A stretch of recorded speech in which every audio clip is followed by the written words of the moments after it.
Good afternoon, Dunkirk and Fredonia listeners, and welcome to High Noon Friday, Fredonia's longest-running variety radio program, brought to you by WCVF 88.9 The Voice and WDVL 89.5 The Inferno. I'm Alex Erwin. And I'm Chloe Kowalyk. Today's episode is available streaming worldwide at FredoniaRadio.com. Coming up, we will have news, sports, and weather, but first, campus news. The Local Lowdown is hosting its first ever concert this Saturday, November 12th at Main Street Studios. Looking to promote local music, all of the acts are from the Western New York region. Featured will be Garden Closet, a Buffalo shoegaze band, Second Suitor, a Binghamton pop-punk band, and P.S. You're Dead, Buffalo hardcore dance violence. Doors open at 7 p.m. and music starts at 8. Entry will be $5 at the door. This holiday season, 2 campus clubs are looking to help those in need. A canned food drive will be held on Saturday at the campus clock tower from 10 to 1 p.m.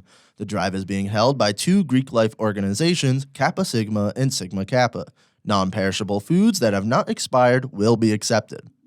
International food and a cultural experience are coming to SUNY Fredonia next week. For the past 7 years, the Global Banquet Dinner has been held by the International Student Affairs. The banquet is happening next Thursday at 6 p.m. in the Horizon Room of the Williams Center. The event also includes student performances and a basket raffle. The dinner fundraises money for the assistance of scholarships for international students. Tickets for the banquet are $1 for students and $20 for non-students and can be bought online. The Leader, SUNY Fredonia's very own student-run newspaper, released their 5th issue this week. In this week's issue, you can find a wide variety of content, such as more information on a recent threat made on social media, information on study abroad, coverage on the newest episode of The Local Lowdown, a highlight of the Blue Devils cheerleading team, and finally, the newest edition of Lover Column. Pick up a copy today at any academic building and in select locations around campus. The Leader is always looking for more writers and artists. To join, email leader@fredonia.edu. Once again, that's leader@fredonia.edu. Thank you, Alex. Today we will be having our classically chaotic segment, Trivia Slightly After 12. We will also be listening to a few of our weekly segments, such as Just the Facts, Spooky Fridays, and the Local Lowdown, Ringside Tonic. Let's start with our local news update prepared by Cascio, followed by a sports update prepared and read by Trevor, and then our weather update with Hunter. What's going on, Cascio?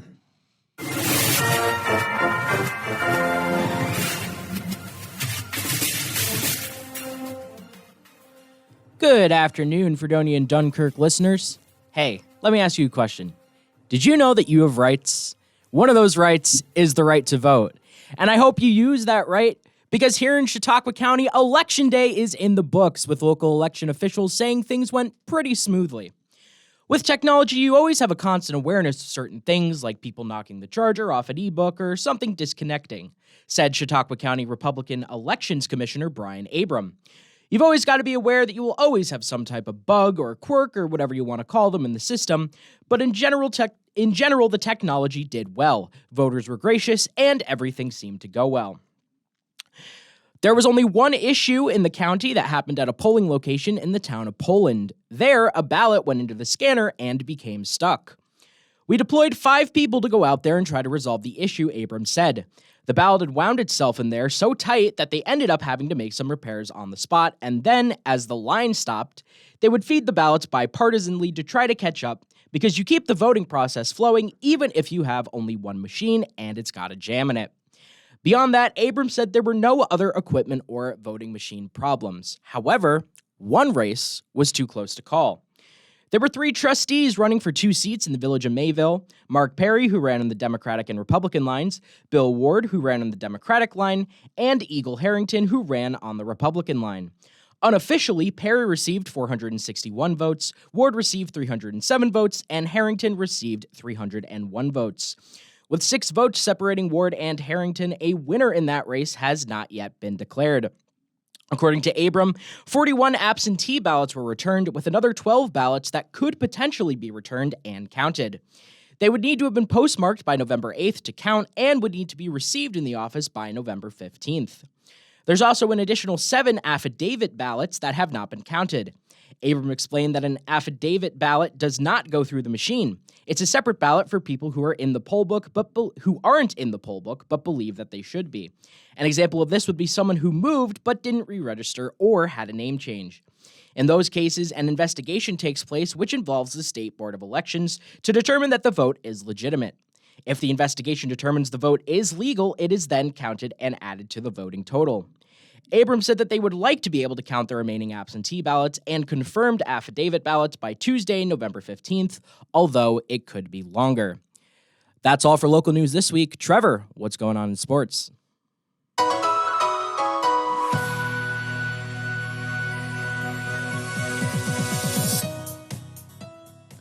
Good afternoon, people of Fredonia and Dunkirk. My name is Trevor Hauer, your sports director / guru / happy Houston Astros fan here at Fredonia Radio Systems with your High Noon Friday sports update.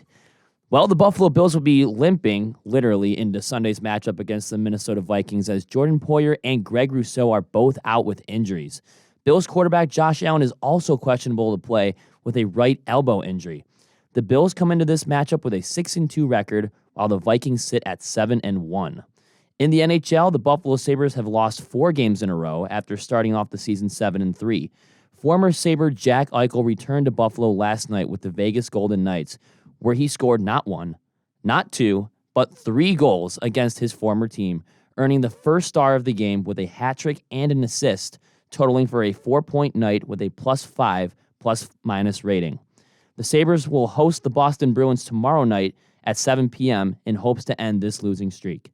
The Houston Astros are World Series champions for the second time in franchise history with their 4-1 series-clinching victory in Game 6 of the World Series last Saturday night. Rookie sensation Jeremy Pena won World Series MVP, and Yordan Alvarez and Jose Altuve both won Silver Slugger awards. Free agency is now underway, and teams are starting to make their offseason moves to chase for the title next season. I'm Trevor Hauer, and you've been listening to your sports update on High Noon Friday on WCVF 88.9 The Voice and WDVL 89.5 The Inferno. Now, here is your Northern Chautauqua weather update brought to you by Fredonia Radio Systems.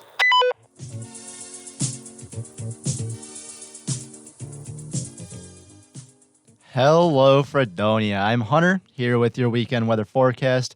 Now, you may have already seen a glimpse of today's weather this morning. It's been pretty rainy so far, we can say it. And I have some news for you. It's not going to get any better for the rest of the day. As a result of tropical rainstorm Nicole, you can expect it to rain for the majority of today and tonight. We may see around 2 to 3 inches of rain overall.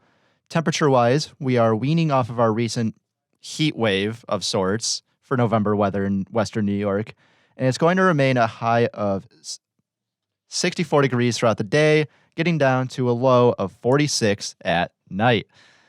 It only gets up to 49 degrees tomorrow, and this rain will continue into the afternoon. Good news, though, the rain isn't going to continue for too long into the day. Bad news, though, it is expected to become a frothy rain-snow mix in the evening. Temperatures at night are going to hang around 35 degrees. Under these conditions, we may see some snow stick, but it shouldn't be much overall. Sunday continues our bad weather with a high of 40 degrees and a low of 30. Yes, I'm sorry, the rain-snow mix will continue throughout most of the day and into the night. Again, some might stick, but you shouldn't expect too much. Giving you a very, very brief view of next week, it will look pretty much like this weekend. But some good news for you, with less snow. Again, I'm sorry to give you all the bad news, but it's over now, and we can pass it right back to your hosts for some better stuff. Thanks, Cascio, Trevor, and Hunter. Unlike Hunter, I've got some good news.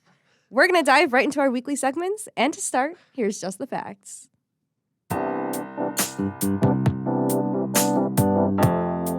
Welcome back to Just the Facts, where we talk about just facts, only facts, and absolutely no opinions, except for sometimes. My name is Chloe, and I'm here today with my friends Alex Heyo.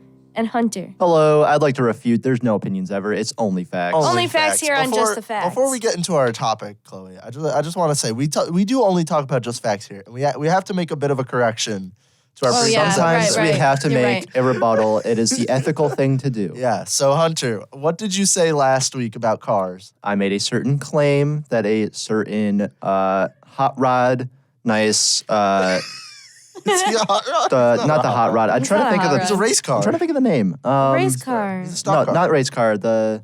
All right, I can't think of the word, so we're just gonna skip over it. But the race car, Lightning McQueen, I said was a BRZ, a Subaru BRZ, based off of a legal thing that happened on TikTok, and that was the only information that I had, and it was false. wrong. Yeah. It was wrong Because cars came out in like 2006 or something, somewhere around there. somewhere. Yeah. And the first BRZ was made in 2013. Yes. So that is That inaccurate is information. inaccurate. I called Hunter out the other day. Yeah, it was Yeah. crazy. Yeah. Yeah.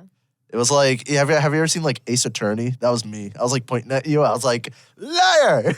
We had to cut a lot of it out. Yeah. Very sad. But anyways, Today we're going to talk about something that is entirely and fully accurate. It's something that I am personally very passionate about. Today we're talking about the Loch Ness Monster facts about the Loch Ness. because I love the Loch Ness Monster. Oh boy. We have these ladles. I have to talk about them. We have these ladles that I bought for Hunter and Alex's townhouse and my townhouse. And I gave one to one of my professors because he doesn't believe in the Loch Ness Monster. I think I changed him. And it's like the like handle of the ladle is the neck and it curves up and it looks like a little head. It looks like the Loch Ness Monster in your soup. Don't Yeah. you love yours? Yes. That's great. You're welcome. So I think Alex is going to start us off today because you know what? I actually want to hear from Alex today. Wow. Thank Oh, you. You're welcome. I think that was backhanded. It was not. I said I want to hear from you today, It Alex. did feel a little bit backhanded, but I'll take the opportunity to talk about my fact. I went to the basics. I was like, where did the Loch Ness Monster originate? And I found that the first written account of the Loch Ness Monster appears in a biography of Saint Columba from AD 565. It's a long time ago. A long time. Yes. According to that work, now stay with me here. According to that work, the monster bit a swimmer and was prepared to attack another man. But Columba intervened, ordering the beast to go back, and it obeyed. Go back, Loch Ness Monster. And it obeyed. Stop. Stop. And it just swam away. And over the centuries, only occasional sightings were reported. And that's the first written account of the Loch Ness Monster in Scottish folklore. But yeah, I just found it really funny that Saint Columba told it to go back and it obeyed. I don't understand like That is what so like how do you creepy. do that? Like does it understand you? It's Does it almost just like go- what's the name of the? He's on one of the reality TV show programs. Is it Caesar with the dogs? Like he's the dog whisperer or something. No, you know what I'm Caesar talking is about. the dog food brand. No. There's a guy on like TLC or something, and like he The trains doctor dogs. guy? No. Oh, I don't know what you're talking about. Hunter knows what I'm talking. I know about. what show you're talking about. I don't know him. I don't know what's the name. I have no clue. We need to find this. There's out. been a lot. This is a locked away memory. Yeah, Caesar Milan, the dog trainer, It was really dog whisperer. good. Dog whisperer. Yeah, that's Saint Columba. He was the Caesar Nessie Milan. whisperer. Yeah, he was the Nessie. whisperer. yeah. Hey, stop. Stop. Yeah.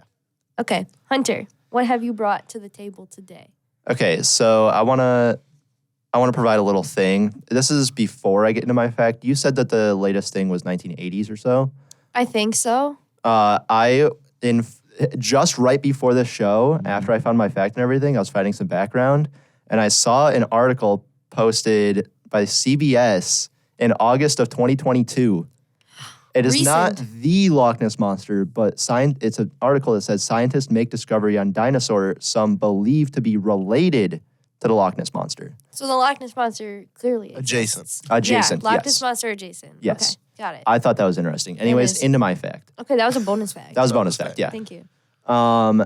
So over its time since 565 AD, it has become a very prevalent figure. Obviously, I mean we're talking about it. Yeah. She and has. she. Thank you. Sorry, I'm sorry.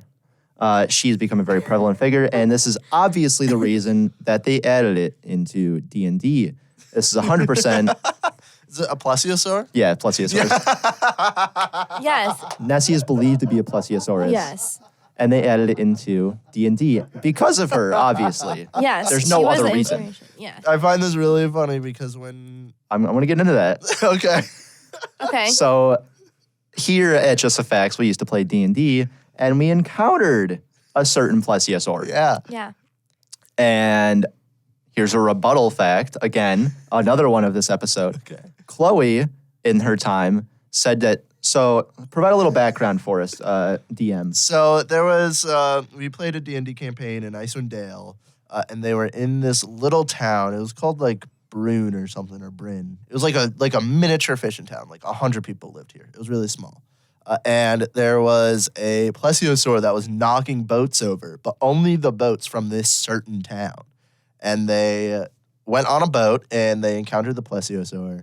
And Chloe talked nice to the plesiosaur and said, please don't knock over any more boats. We'll help you. I was a druid. With the promise The promise. that she would go back and help the plesiosaur.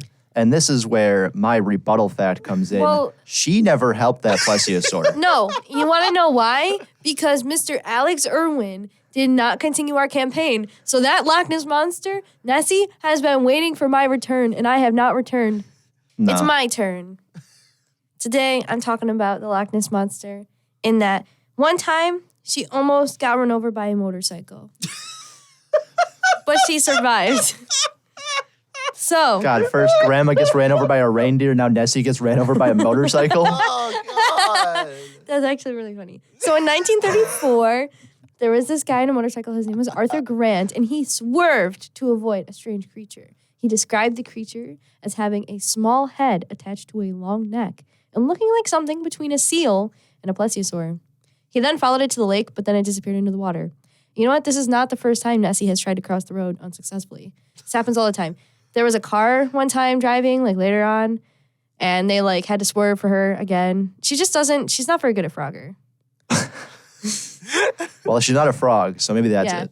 I forgot that the Loch Ness Monster had legs until this fact. Well, it has flippers. It's like kind of like little feet.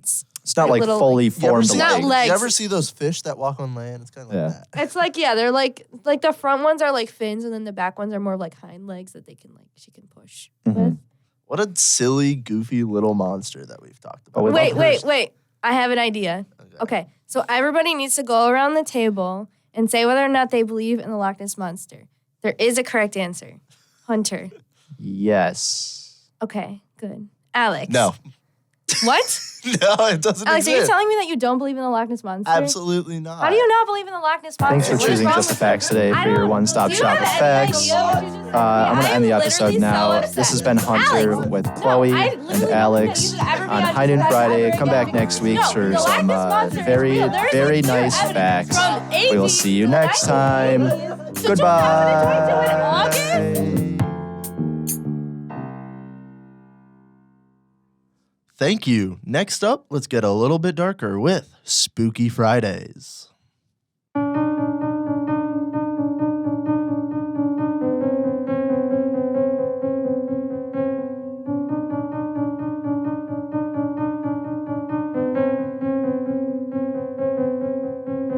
Hello and welcome back to Spooky Fridays, where every Friday we have different scary tales from around the world. My name is Seychelles Tortolero, and for today's episode we have Santiago Polvo from Mexico.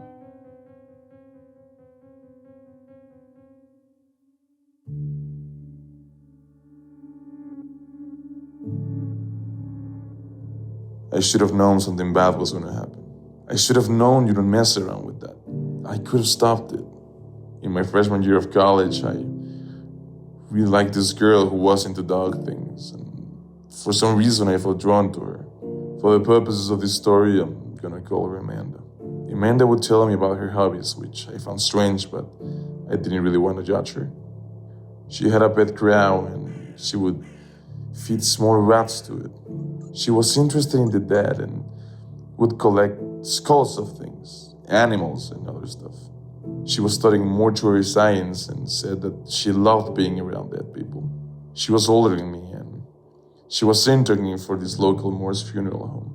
She said that she enjoyed the process of making them looked pretty again and that sometimes I'd whisper things through her dreams. All my friends told me she was very strange and to keep myself away from her, but I just kept asking her out. Amanda said that she had something special prepared for me and that I'd be perfect for this spirit ritual or something she was planning. She told me we needed a group of 4 people at least and that it would be at her house. I grew up in a very Catholic household, so for me, this was too much. I really wanted to impress her, so I just asked some of my friends if they wanted to join us, and they said that they were curious about it. Most of them took it lightly and said this was all made up. Amanda was really excited about this. She said that she wanted to contact a woman she saw in the funeral home and that had recently passed under mysterious circumstances. She said that we'd play the Ouija board and that she had done it before and there was nothing to be afraid of, really. I didn't want to. I told her I'd watch, but I wouldn't put my hand on it. She said that was fine and that she just needed me in the room because my presence would help. My 3 friends and I showed up at her house and Amanda seemed pretty excited. Her and her crow Egus kept cawing at us. That crow never really liked me. I swear sometimes I could hear it calling her mom. She locked him in her room and we all gathered around the tables. I was nervous, but I tried for her. She had candles all over the table and the Ouija board in the middle. I lit the candles with some of my matches and my hand was shaky. I tried controlling it, but my anxiousness wouldn't let me. My friends were laughing, but I felt this was real. I sat in the corner of the table and watched them put their hands together on the board. Amanda said a few words and the ritual started. Their hands moved together on the board, flowing in sync in perfectly coordinated movements. Amanda smiled.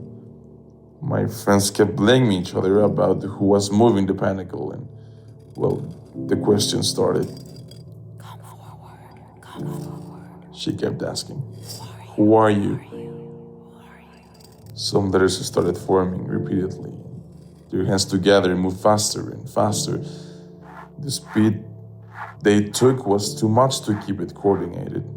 The same letters formed over and over again. Z-O, Z-O. Then my friend broke into laughter and everyone, including Amanda, removed their hands from the board. Except for him, who kept laughing hysterically. We kept trying to remove his hands from the board, but it seemed like it was glued to it. We finally broke him free and his fingertips were red and his face looked almost deformed. It took him a few seconds to go back to himself. He couldn't remember a thing. This was the last time I saw Amanda and I never wanted to see her again. And that was Santiago Polvo for Spooky Fridays, brought to you by WCBF. The voice of... Thanks for that creepy segment. Last but not least, we have the fan favorite music show, the local lowdown, Ringside Tonic.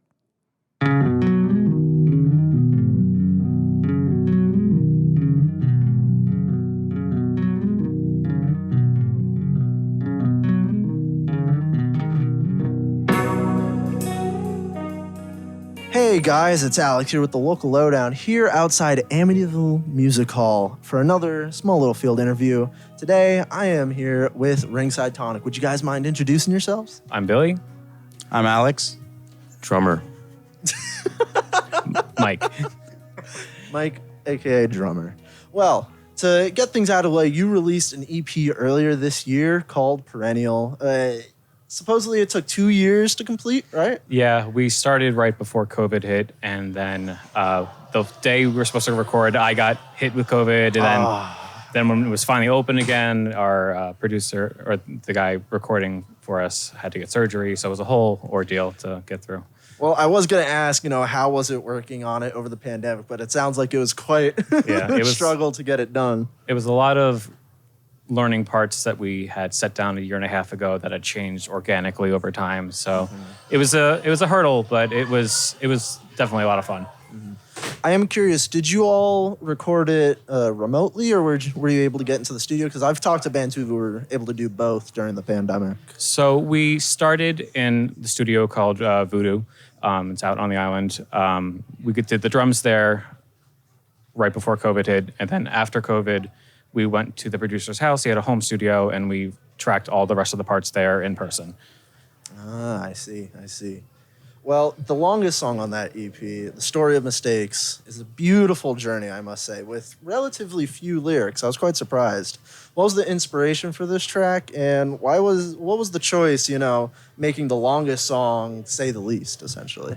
So that really started with Brian, our bass player. He had a riff for another song he was starting to write, and it just immediately inspired me to kind of have the song with like false crescendos and everything like that, and kind of pointing out all the all the wrongdoings we have, everything that we mess up, and just allowing it to be out there and let time be part of the experience to really force you to reminisce on it. That's an incredible answer. I've asked questions about, because I like asking questions about songs in particular. Right. You never know what the answer is going to be. Yeah. So I love always seeing what's going to be the artist's response. But quick side note: I have 2 jobs here at the local lowdown. First is, of course, all this tech stuff. Hauling around this Tascam with this silly little backpack. But my second job is being the certified merch gremlin of the group. And let me tell you, my merch gremlin heart aches of no merchandise to be seen. I gotta ask, is merchandise on the horizon? I couldn't find it anywhere. Right. That's been a constant question we've had. It's our next step. We were just reached out to by a studio in Brooklyn to do direct to vinyl sessions. So that is something that will be coming. We're in the process of also making designs for shirts and hats and CDs, even though those don't sell too much. We're also thinking about cassettes, because those seem to do a bit better. Just the name of it. Yeah, and the studio we're looking at right now is Lista Vol Studio. Oh, wow. So they just reached out to us like last week. So. Oh, that's crazy. I know Real Fake Flowers is doing a Lista Vol recording in the near future. Yeah. I gotta say, I do collect vinyl. I might have to scooch around and see. Keep an eye on the socials, and we'll post it. We'll have a selection of different singles and different songs you can choose from. Each one will be personalized and set for each order. So that's awesome. Any plans on releasing Perennial on physical media, maybe? Yes, that would be in the CDs. The plan as well. That'll be part of the first physical releases as well. And we're on cassettes as well. We're also in the process of planning a second EP that'll be more DIY approach, since we all invested in gear with those nice stimulus checks we got. So that should be something coming around the horizon as well. Well, I gotta say, my little merch gremlin heart is very excited to see what's coming up and down that pipeline. But I'm gonna be honest here, I'm out of questions, but something came up and I gotta ask. I see that amazing shirt you got there. People like people. I gotta ask, are you a Rooster Teeth fan? I used to be. I follow some of the stuff now. There's been a lot of drama since then, but the message is great. So promote peace, love, happiness, all that other fun stuff. So my producer might not be very happy with me asking that question, but I had to know. I had to know. Yeah. Well, once again, thank you so much, Ringside Tonic, for sitting out here and talking with me. Thanks for having us. Anything coming up in the near future that you would like to bring some light on besides that Least of All recording? Just keep an eye on our socials. If we're playing near you, come by, say hi. We're all socially awkward, so you might have to approach us. So. Speak for yourself. I'm pretty open to conversation. We have a show in August coming up as well. 23rd. That's it. That's going to be here at AMH again. So so come on down. Sweet. Well, thank you once again. This has been the Local Lowdown with Alex outside of Amityville Music Hall. We'll see you in the next interview. Let me be clear.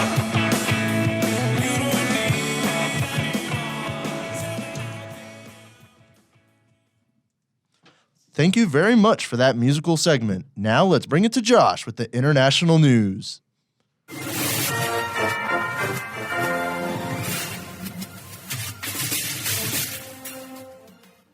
Good afternoon, folks. I'm your host, Jazzman Josh, with this week's international news. On Wednesday, Mark Zuckerberg, CEO of Meta, sent a message to employees disclosing that he plans to lay off 11,000 employees, about 13% of the company.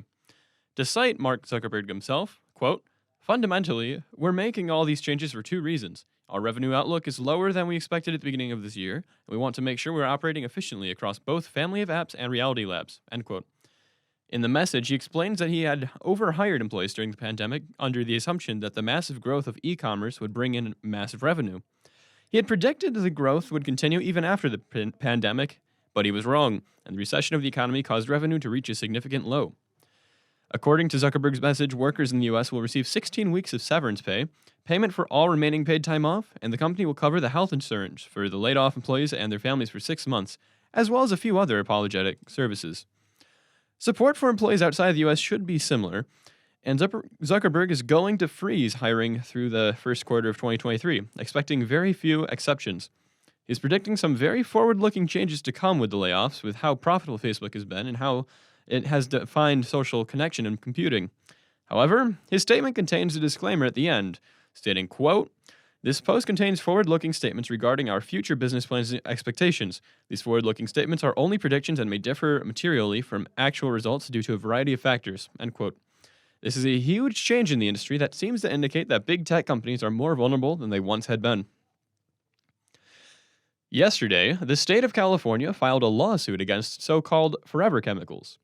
These are compounds found in a wide variety of everyday goods, including cosmetics, nonstick frying pans, stain-resistant rugs, water-repellent sports gear, paints, cleaning products, and even firefighting foam, just to name a few. The chemical in question refers to per- and polyfluoroalkyl substances, or PFAS for short. These chemicals have been in use since the 1940s and last a very long time in the environment without degrading, and have been found to cause serious health conditions, including developmental defects, reduced bone density, and a plethora of different cancers. California's Attorney General Rob Bonta announced the lawsuit against 3M, DuPont, and over a dozen other companies for allegedly hiding the harm that these chemicals cause to the environment and to human health. On a press release from California's Office of the Attorney General, Bonta stated, quote, "As a result of a decades-long campaign of deception, PFAS are in our waters, our clothing, our houses, and even our bodies. The damage caused by 3M, DuPont, and other manufacturers of PFAS is nothing short of staggering, and without drastic action, California will be dealing with the harms of these toxic chemicals for generations," end quote.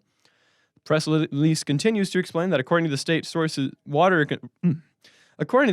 Resources Control Board, PFAS has been detected in nearly 150 public water systems in California. The impact of this lawsuit could mean some big changes in environmental laws, so you can likely expect another story after the lawsuit. In recent updates on the Russia-Ukraine war, Russia has just pulled its troops out from the Ukrainian city of Kherson and is no longer occupying it. This comes after their statement on Wednesday from the Russian Defense Ministry that they would be withdrawing its forces from across the Dnipro River in its Kherson region. In the announcement, General Sergei Seroykin stated on state television, quote, "The decision to defend on the left bank of the Dnipro is not easy, but at the same time, we will save the lives of our military personnel and the combat compatibility of our forces," end quote. Ukrainian officials have not yet confirmed the withdrawal from Kherson, but some unconfirmed videos have been found online of Ukrainian flag being raised on the Kherson City Administration Building and police headquarters. This reclamation of Ukrainian territory could be a critical turn in favor of Ukraine, as the city was the only regional capital Russia captured since the start of the war.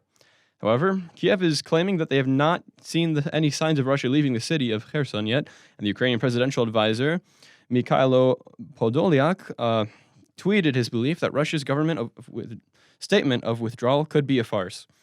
If the Russian withdrawal is to be true, remains to be seen, so keep your eyes open on the news over the weekend for more information. It's that time. I hope you are all ready for the word of the week. Let's hear it. The Jazzman Josh word of the week for this week is sozzled. The word is sozzled. Sozzle, spelled Sozzled, means drunk. And as we get into the weekend, I'd like to remind you all to make good choices and not be sozzled on the road. have a designated driver, or take a rideshare home. Thank you very much for listening. I'm Jazzman Josh, and this has been the International News. Stay warm and be cool. Thanks for the updates. Finally, we have something special for you all that are listening. It's time for trivia, slightly after 12.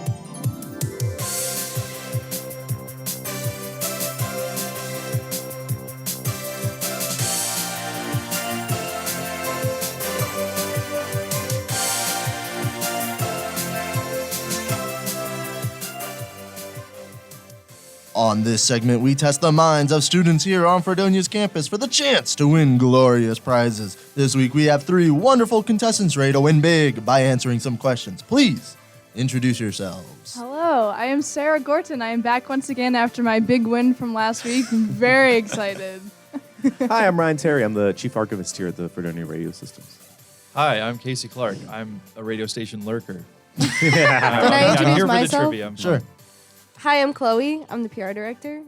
I'm also a host. You're not a contestant. And I'm Alex, your other host. I'm also Hunter. Thank you. There's a lot of us. Yeah, there's 6 of us. All right, you know the drill. First one to shout their name after the question is read will be able to take a shot at answering the question. Each question is worth a point, and at the end of the game, the person with the most points will be declared the winner. This week's category is movies. Here we go. Question 1. Let's start off with the very, very basics. What did the first movie show? Is it A, a man sneezing, B, a horse galloping, C, a train arriving at a station, or D, the Eiffel Tower? Right. That's Ryan, I think. What? Was that Ryan? That was pretty close. I don't know. Do you want to rock, paper, scissors? Let's for rock, it? paper, rock, scissors. paper, scissors. Into the mic, too. Bow. Bow. Bow. Bow. Bow. Bow. Bow. Bow. Bow. Bow. Bow. Bow. Bow. Keep tying. Oh, okay, Sarah's got it. Sarah Sarah? wins with the paper. Okay, I believe it is C, a train. That is not correct. What? I think technically, I think Kasey gets that. Yeah. It is a horse galloping. That is true. That is true. The train was second. The train was second. I know. The train is I believe the Lumiere brothers. Yes. When they Yes. first did it, the horse galloping is Edison when he was Right. first experimenting. Dude, my professors are Yes. gonna kill me. It's okay. It's okay. So, Hunter, can you turn up headphone B? I can hear myself more than I can hear the headphones. Thanks, Hunter. Thank you. Wow, that's Thank so much you. better.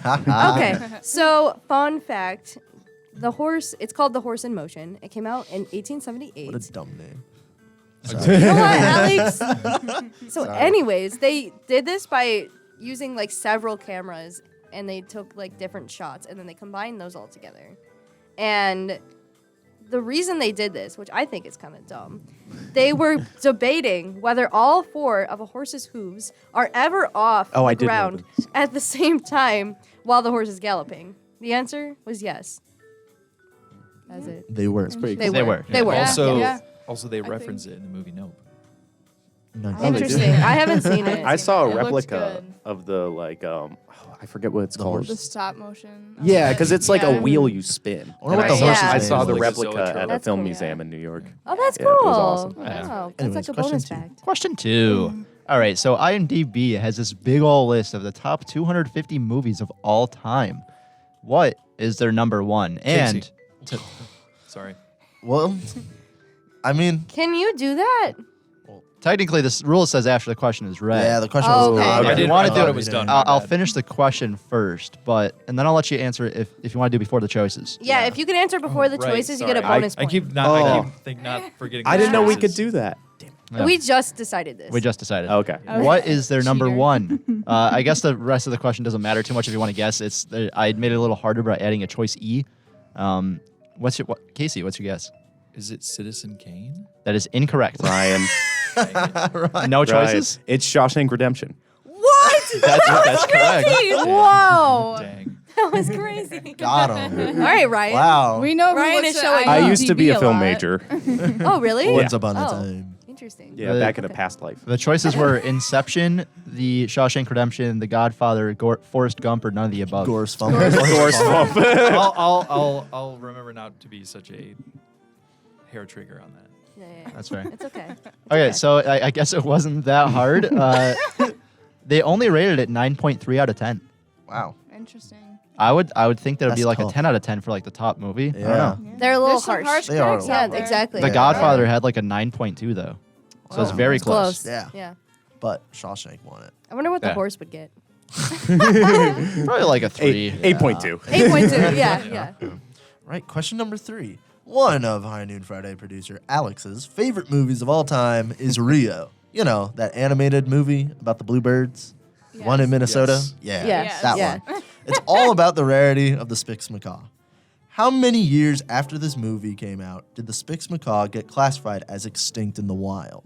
Is it A, 1 year, B, 5 years, C, 8 years, or D, they're actually not extinct in the wild yet? Sarah. Sarah.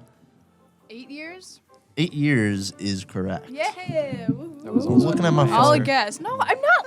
Why do you accuse me of cheating both last week and today? I'm always suspicious of the person on We my accused right. you last week? I Maybe. did. You did? Alex. You did. Alex is accusatory. Right. He just doesn't like people being on his right. Yeah. Yeah. That's why everyone's You're too close on to your, the answers. on your left. Yeah. Anyways, yeah, that was right. 8 years. Good reference. Thank you. Thank you, Casey. Fun fact, the movie released in 2011 in the IUCN classified the Spix macaw as extinct in the wild in 2019. Only around 160 birds exist in captivity. Aw, that's so sad. It is very sad. How are they going to make Rio 3? They had enough to make Rio 2. So. Yeah. That's true. It's actually gotten higher in recent years. Like, Oh, yeah. I think like 4 years ago or something, there was only like 90 birds in captivity. So they're going up a little bit. None in the Okay. wild, but they're Yeah. going up slowly but surely. Question 4. Now, taking it to one of High Noon Friday producer Chloe's favorite movies of all time, Mean Girls is a classic comedy movie that came out back in 2004. The film follows a new girl to school who eventually joins the Mean Girls clique, and then chaos ensues. The leader of the Mean Girls, Regina George, has a lot of rumors spread out about her. Which of the following rumors was not spread about Regina George? Is it A, she does car commercials in Japan? B, she met John Stamos on a plane? C, she has 2 Fendi purses and a silver Lexus? Or D, she was scouted by a model agency at the mall when she was 7? Casey, is it A? No. Got him. Sarah. Oh. Oh, no. sorry. I No, didn't- you're I good. didn't say You're anything. good. I didn't say anything. I think it is C. Nope. Those both are rumors. Those are both Okay. rumors. So It's which can- one is not true. So which one was B and D? So did she meet John Stamos on a plane? Or was she scouted by a model agency at the mall when she was 7? Which one's not true? Which one's not true? I think D is not true. That is correct. That is Yes. correct. I made that up. Good job. I Good took job. it from That was a good another one. trivia question who said that, and then I added more to it to make it more convincing. Nice. Good Yeah. job. Go, Thank you. Chloe. Thank you. Yes. So rumor has it that when Regina met John Stamos on that plane, he told her she was pretty. That is a line from the movie. Yeah. Yeah. I met John Stamos on a plane and he called me ugly. Ryan! That didn't happen. That's a joke. That's a Yell yes Regina and. George. So I got a question 5. I didn't discuss my favorite movie, but it's either Cars or No. Tell them how many Or times you've Breakfast seen Club. Cars. over 100. Let's get to question 5. Don't be ashamed. Don't be His ashamed. parents It's a had to great buy movie. him a new disc because he watched it so many times that it got ruined. That's Wow. like Oh my me God, with that The can happen? Incredibles. Yes. Like I tortured my family. I think I just remember movies too well to watch them so often. That's fair. That's That's fair. fair. I was also a kid. Question 5. What was the first movie to have a post-credit scene? You know, that little clip at the end of Marvel movies that may or may not have lore.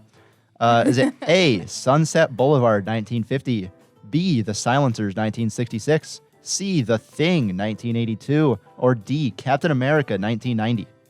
Ryan, Ryan, I think it's The Thing. that is incorrect. Sarah. Sarah. Can you read the first 2 again? Sunset Boulevard, 1950, or The Silencers, 1966. I'm gonna go with The Silencers. That would be correct. That was the first Yeah. movie to have a post-credit scene. Nice. It was no Avengers level end credit scene. In fact, it was So just a main character, Matt Helm, lying provocatively on a bed with several partners with the words, "Matt Helm will return." Oh. Oh. Pretty lame if you ask me. Okay. Needs some Oh, excitement. Did he return? I don't know, actually. I don't Yeah. think he did. Oh, Oh, no. think about it. That's disappointing. Okay. Darn it. Pretty lame. Needs some excitement. Needs a lead up for the next movie. Maybe a cameo. I don't know. Good lies. By Alfred Hitchcock, maybe. Yeah. It'd be interesting. All right, question number 6. During filming for the Will Ferrell extravaganza, Talladega Nights, The Ballad of Ricky Bobby, Will Ferrell actually received real racing instruction from a NASCAR team. Which team gave Ricky Bobby that driving edge? Is it A, Richard Petty Motorsports, B, Hendrick Motorsports, C, Joe Gibbs Racing, or D, Team Penske? Casey. Is it C? C, Joe Gibbs Racing is incorrect. Sarah. A. Richard Petty Motorsports is correct. Yo, let's go. Yes. Oh my gosh. Fun fact, supposedly all the actors who hopped in the car were pretty terrified after racing around the track. The scene where Ricky is driving at 25 miles an hour and thinks he's going fast but is actually terrified, Will Ferrell said that was based on real life experience. I mean, that's Crazy. fair. Before we hop over to question 7 though, Hunter, I'd love to know where the standings are right now. You know, I can tell you that. Excluding any bonus points. Uh-huh. In last place is Casey with 1 point. I mean, makes sense. We have no sweeps so far. That's good. That's pretty good for That you is guys. good, yeah. Usually we have about 3 at this point. We're doing Yeah. In second place is Ryan Terry, 2 points. Oh. And in first place is Sarah with 3. Wow. That's close. Keep in mind my- It's still You guys are 1, 2, 3. It is very right? close. Yes, it is still anyone's game. And that's excluding bonus points. Yes. Maybe we'll get some more. We'll see. Okay, question 7. So, quite possibly, one of the greatest movies of all time is Ferris Bueller's Day Off, which came out in 1986. Basically, the movie is about a high school kid named Ferris who cuts class and gets in all sorts of mischief. During the movie, there's one scene where Ferris and his friends go into an art gallery. One character, Cameron, stares at this one particular painting for a really long time. What is the name of the painting that Cameron is staring at? Is it A, A Sunday Afternoon on the Island of La Grande Jatte? B, Impression Sunrise? C, Dance at the Moulin de la Galette? I don't speak French. Or D, The Garden of Earthly Delights? Sarah. Okay. This might be wrong. Is it A? It is A. Okay, It is I A. thought so. I was there. I saw this poster. I went to Chicago. Oh, that's cool. And I saw or not poster. I saw this artwork poster. Uh-huh. Poster, sorry. I saw it, and I'm like, I'm pretty sure it's called this because it's also kind of like related to like Sunday in the Park with George, I believe. I don't know it's anything called. about art. But yeah. Nope. Anyway. But yeah. Okay, I'm glad I got it right. Yes. Okay. So the piece is like pointillism. So it's done with like the tiny little dots that Yeah. make up a bigger My painting. favorite type of art. Yeah, very cool. So this gets a little deep, but if you guys know anything about Cameron's character, he's kind of all over the place. He doesn't have great mental health, and he just cannot figure out his life as a cohesive whole. So they're saying that if he stepped back far enough, his vision of life would become cohesive, just as the painting is meant to be seen and experienced, which is kind of deep. But I thought that was cool. Yeah, That is that's cool. really cool. Isn't it cool? That Some whole writing. movie, if you like look at like fan theories for that. Oh, where it's very symbolic. It's very symbolic, so Mhm. deep. I adore that Oh, there's the movie. one where like Ferris doesn't exist. Have you ever seen that one? Yes. Yeah, like that yes. one, and the fact that he's like Cameron's, well, I don't know what, like subconscious basically. Yeah. It's wild. I Mhm. love it. It's cool. It's a good one. Good job, Sarah. Thank Yeah. you. Question 8. Thanks, Chloe. Which of the following is not a real Netflix movie description? They got some pretty funky ones They're on there. so funny. This is so funny. Is it A, it's not the dog in the fight, it's the fight in the dog, especially if he has a monkey for a coach? B, machines can fall in love too. Unfortunately, it turns out they can also feel murderous rage. C, thanks to her newfound powers, this girl can do anything she wants, except for keeping Mike around. Or D, 2 unlovable losers aspire to get into a swanky nightclub. All seems lost until bam, Richard Grieco. Ryan. Casey. Oh, that was wrong. That was Which right. one's not real? I think D isn't real. D is real. That's Night of the Roxbury. I Right? That don't is know what Night of that is. Roxbury. Yeah, I know. Wow. I know what that one. is. That was Casey. kind of impressive. You know, Casey, guys, like, named it's a- the it's movie a from the class- description. it's a Can we classic give Will Ferrell Casey movie. a Richard Richard Grieco point. Dude, Night of the Roxbury is such a like cheesy, funny comedy. Will Ferrell and it's not Pauly Shore. I don't know the other guy's name. Casey. Is it A? A is also real. Sarah. Sarah. I think it's C. C is not real. Oh my I made that up. Correct. Yeah, because is sweeping. that's Stranger Things. It sounds like literally it says a girl gets power to do whatever she wants except keep Mike around, and Elle is. I don't think that was on purpose. I don't think it was. You want to They describe sound your like creative it, process, Hunter, Yeah, really quick? I found a list of funny ones, and I just combined like 4 of them into one description. Oh, okay. Yeah. And Somehow that's that how- created that's how Stranger C- Things. I wonder that's how. bit. If Can that's we, how they can did we, the show. can we I hear mean, the they- movies for the other two? Yeah, I actually wrote them down. So it's not the dog in the fight; it's fighting the dog, especially if monkey for a coach. That is Russell Madness. Oh, I know. Okay, I know that one. And then Machines Can Fall in Love too. Unfortunately, it turns out they can also feel murderous rage. That is Robot. Yes. Interesting. Alrighty. Question number 9. We all know that scene in the Titanic, you know, Oh no. in the car, you know, that scene. What was That the- one. What was the type of car Oh my god. that was aboard the Titanic in that scene? Was it A, the 1911 Locomobile Model 48, B, the 1913 Mercedes Night Touring, C, the 1910 Alfa Romeo 24 HP, or D, the 1912 Renault Coupe de Ville? Sarah. D, the 1912 Renault Coupe de Ville is correct. Oh my god. How did you know that? I knew it. You know, I feel like you're right about that right-hand side thing. Yeah. I know. You know what I mean? Okay, but I was on the left last week, and I also won last week. What can I say? I just know that. I just can't say my name fast enough. I knew it was the Coupe de Ville too. How? Because like the Titanic, it sunk in 1912, I Yeah. believe. So it was. And I was like, I believe go off they that. they like name it outright, Yeah. like because it's such a nice car. Yes. Well, fun There's some fact. reason behind Fun it. yeah. fact: the car was actually real and aboard the Titanic at the time of the sinking. It was owned by William Carter, who sought reimbursement for the $5,000 vehicle. In today's money, that would be over $130,000 Wow, that's a lot. There's a lot of money. for Yeah. that Inflation. vehicle. Yes. But question number 10. That's my line. Question number 10. Question number 10. Sleepless in Seattle, 1993, is a movie about radio. Radio. More specifically, it's about a father and a son who are living alone after the mother/wife died. The duo moves to Seattle, and the son, seeing how lonely his dad is, calls into a radio program to find his dad a wife. As you do. As you do. The dad reluctantly joins the show and talks about his feelings, creating a wave of women who want to be with him. But one reporter from the Baltimore Sun sees this as a great opportunity for a story and tries desperately throughout the entire movie to meet up with him. Which of the following is not true about the movie? Is it A, Anne Hathaway turned down the role of Annie, the reporter, because she felt the film was, quote, too predictable? B, the movie was filmed during a drought, so water trucks had to be brought in to create fake rain. C, the studio got 20 to 30 calls a day from people asking what tiramisu was. Or D, the main characters have a total of 2 minutes together on screen. Ryan. Casey. Sarah. That was Ryan. That was Ryan. That was Yeah. Ryan. A is not true. That's correct. Yeah. That's Yeah, correct. This movie's too old for Anne Yeah, Hathaway. way Yeah. too old for Anne Hathaway. Yes. It was in the 90s. 80s. It's also filmed in Vancouver. No, 90s. I was right. Yes. Yes. Not Seattle. That's Nice. so true. That's our most movies. could have also gone in there. Yeah. Fun fact. I'm getting to that, Alex. I Fun want fact. the fun fact. Okay, I'll give you the I facts. want facts. Just the facts. Just the facts. Only the facts. Oh, no, I just scrolled all the way to the top of the document. Hold No on. opinions, just facts. Okay, fun fact. The main character is dubbed Sleepless in Seattle because he reveals that he doesn't sleep at night and he stares at the sky. So sensitive. Also, the director voices another character, Disappointed in Denver. I thought that was... Disappointed in that was Denver is a funny. really good We're band going to name. have to Just blaze yeah. through these 2 questions.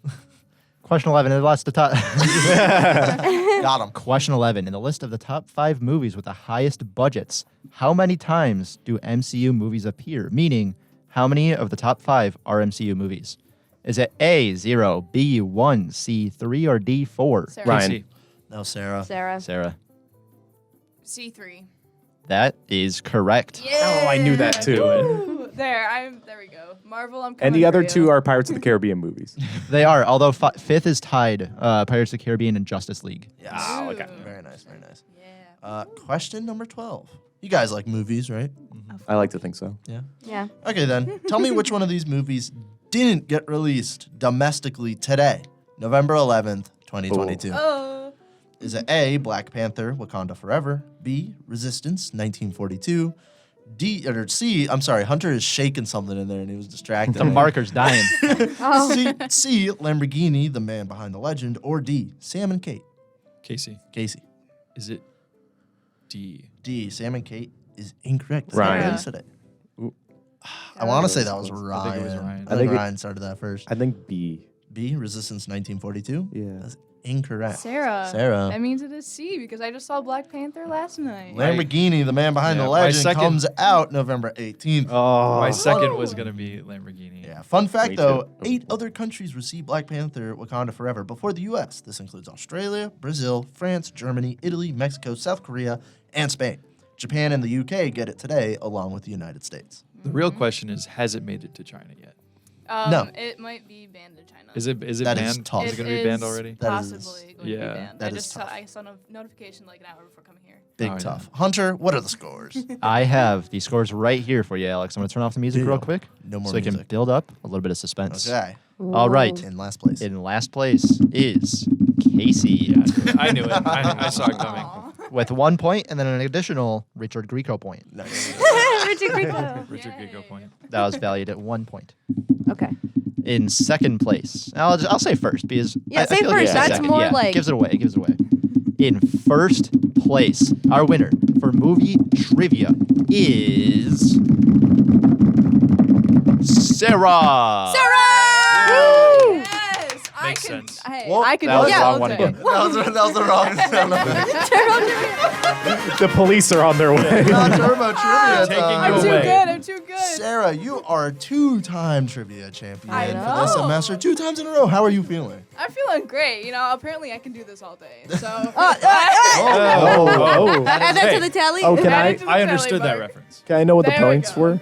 Yeah, can you tell us Points, the yeah. points? She had 8 points flat. No Wow, bonus points. That's, higher That's a than lot. last. And Wow. Ryan, you had 3 points and an additional prison break point for getting it before the choices. Nice. Oh, cool. Very nice. All right. Well then, Wow. I think Go Marvel. along with that, I think we should hand it back to our host. Don't you think, Chloe? To the host. To the host.